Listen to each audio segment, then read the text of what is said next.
So the winner of the giveaway has been picked, so we're going to try and call him right now and see if he answers. Hopefully he does.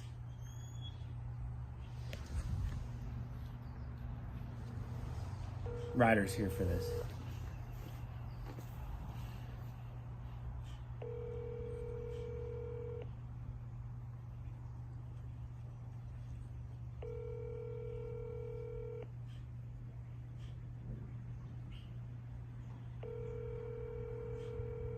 Not gonna answer. The worst. Not everybody's a phone person. Hello, Scott. Hey, Scott, it's Jesse Bonaduce from 322 Threads. How are you?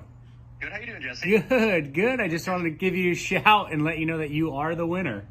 Oh, sweet. Yeah, I just saw your message and I was just going through my emails and I did get the confirmation that you are the winner, so I was gonna have to call you anyway. Awesome. That's good to hear. Yeah, congratulations. So do you have my address then? Yeah. You just sent it to me? Yeah, I got everything, and we'll talk details in a little bit. We're actually doing the video right now, so I wanted everyone to see me calling you and congratulating you. Awesome. Thank you. Yeah. What did you buy? I have a 2022 VR1. No, clothing-wise for the giveaway. Oh, yeah. So I bought a long sleeve shirt and a short sleeve shirt. Awesome. So you guys, if you bought something, you got entered. So we are going to get with the winner and get all the information down and get him his entire package. And I did just want to get on here and say thank you to everyone that did participate, that did go on 322threads.com and purchase something. Thank you. Thank you for the support. I couldn't do it without all of you guys, seriously, between the views and the comments and the shares and now you guys purchasing the merchandise. It's all in an effort to grow this channel and continue to keep doing what we are doing. And I also want to say thank you to all the companies that partnered up with me for this and provided the parts to give away. Thank you guys. Also could not do it without you. So back to the video. Thanks everyone.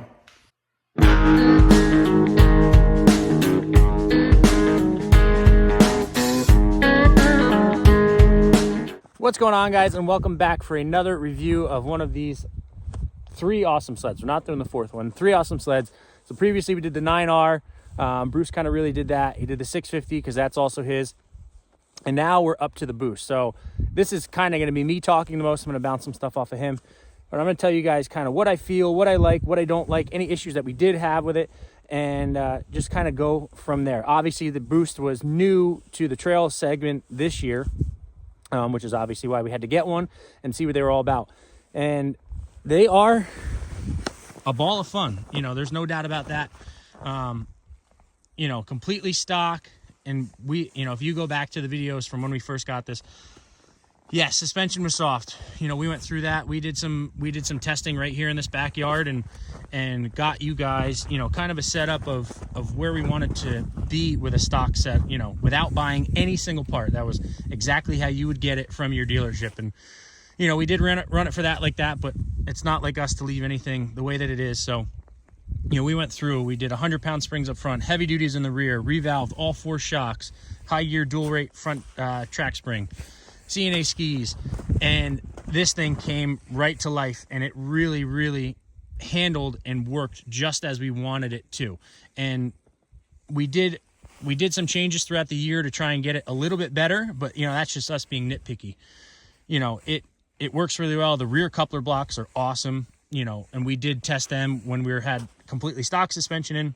You know, we went from 1, 2, 3, 4, 4 being the highest and being the furthest. You know, what do you remember the measurements on that? It's like the number 2 is like high is on XCR or previous stuff. Right. Well, XCR, I'm saying that because it's usually set on high on XCR. Right. The number 3, which it comes set in, is like 125 thousandths more, which is a big change considering what the difference is between medium and high on an XCR. And then 4 is like 250 thousandths more than high was. So it's like number 4 is more of a change than low to high in the old days or in the old blocks that we have in these sleds. Right.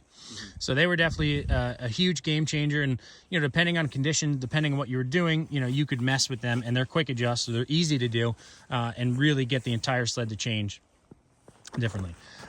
So yeah, suspension wise, we ended up pulling the strap. It works really, really, really good right now. I'm happy with kind of where we have it. It's middle of the road. It's not, you know, too rigid where you feel a lot of stuff come through, but it's, you know, you could pound it and it works really well. So that's suspension. Clutching. This was a P22, which was new again to the trail sleds this year with the boost.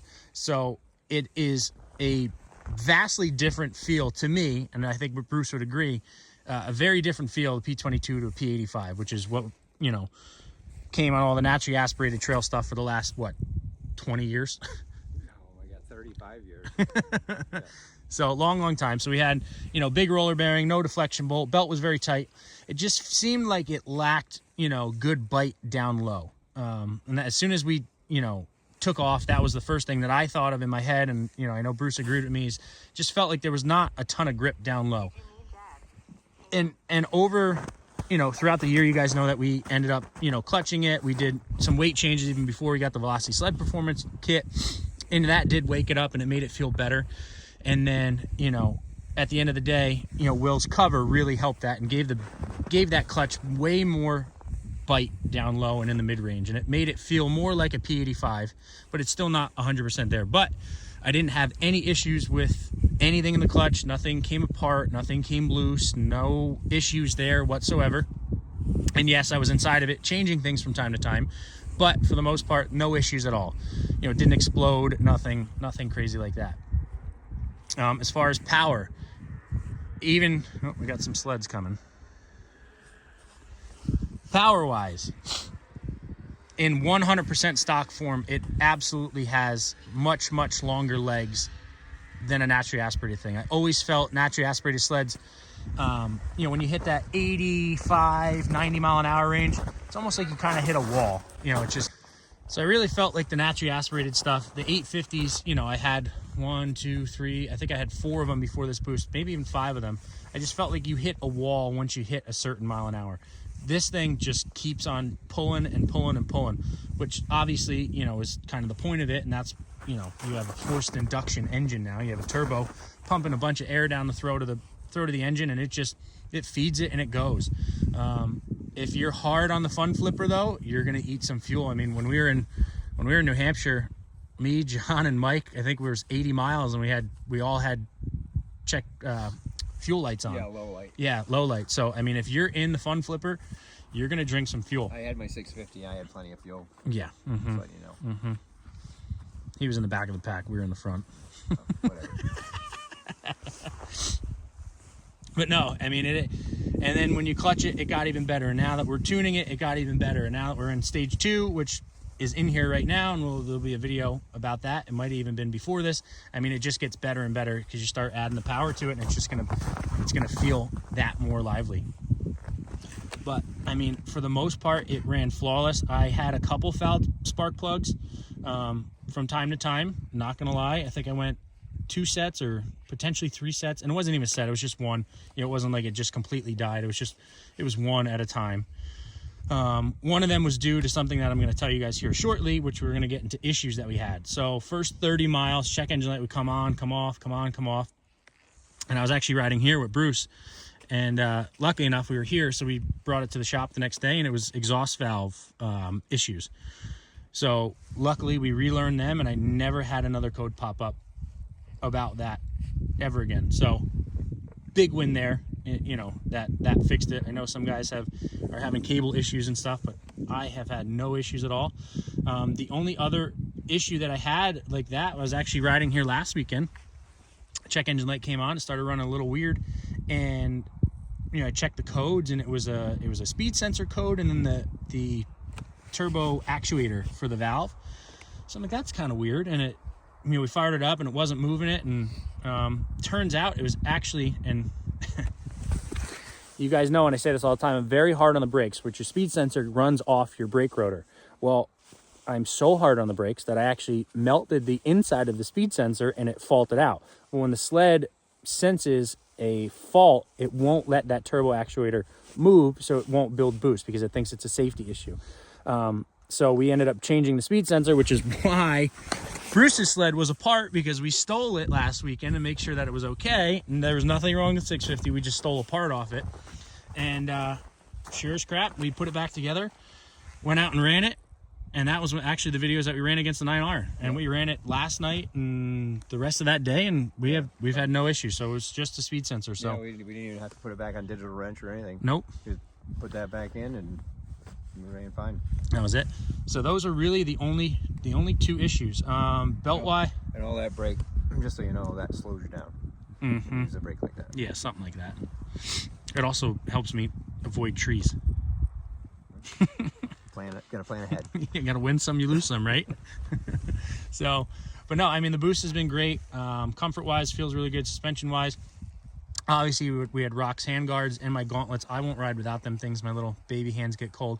Bruce even ran them this year. Yeah. I always use Rock's hand guards, obviously, on my stuff, race stuff, and my own.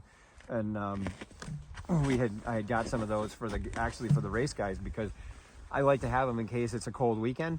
And you know, they got super light gloves, and they're only out there for a short time, but they'll literally come back in and they can't feel the handlebars. So I'll put those on, and the opening on them is, the way they have them is really big. Actually, you don't have those. I don't have the plastic thing, and on this side I do. Oh, yeah. So the plastic thing just kind of holds it open so you can get your hand in and out, and it doesn't fold up. But I had them on the 9R there for a couple weeks when we went up north, and I liked them a lot. And I just pulled this one off and slipped it right over the top. Yeah. And Velcro, and I liked it a lot. Yeah. So big shout out to Rocks for always helping us out, and you know, being part of any build that we decide that we want to build. Yep. Along with all the sponsors. I mean, I can't really do it without you guys. This build this year.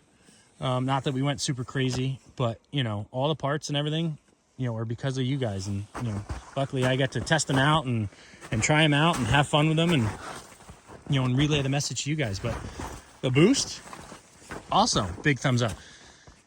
And I will go on record here saying that I will never go back to a naturally aspirated engine. Oh boy.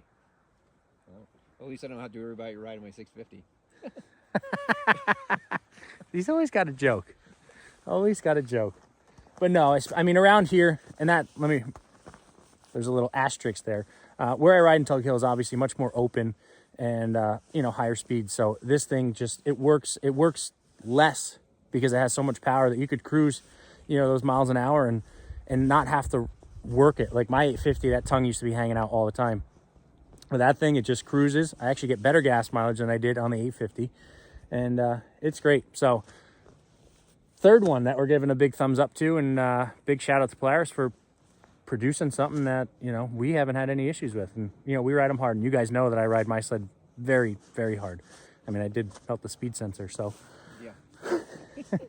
So that proves a point. But that's going to do it, guys. Boost review, big thumbs up.